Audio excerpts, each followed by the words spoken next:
Hey, it's JR again. Today we're talking about closing and occupancy. So typically closing and occupancy take place on the same day. So what that means is that the same day that you and the seller, or you and the buyer, whoever you happen to be in this situation, change ownership of the house, right? The funds change hands and the keys change hands. Then that's the day that closing occurs and also the day that occupancy changes. Occupancy just means that the old owner gets out and the new owner comes in, so that makes sense, right? It can be different. There may be situations where occupancy doesn't take place on the same day. You can do things like a leaseback, where the seller sells the property to the buyer and the seller ends up staying in the house for a number of months or something at an agreed upon lease price. Okay? Now you can't do that with all purchases. Like government loans, like the FHA, or government guaranteed loans, FHA, VA, USDA, more often than not, and I think all the time, the lender is not going to allow the borrower, the new owner, to close on the property and then lease it to somebody else within that first year for sure, and especially not right away.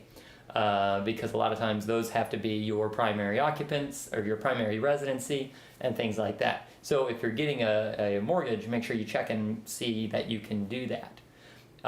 There are other times where occupancy could take place for the new owner before closing. And so what that might look like is the seller doesn't live there, or maybe the seller is planning on moving out into another home prior to, and the new owner or the future owner wants to lease the house before closing from the current owner.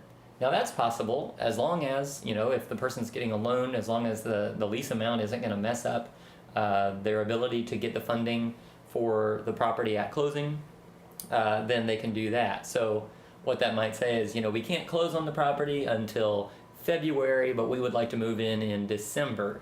So you would just have a separate agreement between the buyer and the seller, where the buyer is going to be paying a lease amount to the seller in order to stay there for that time period.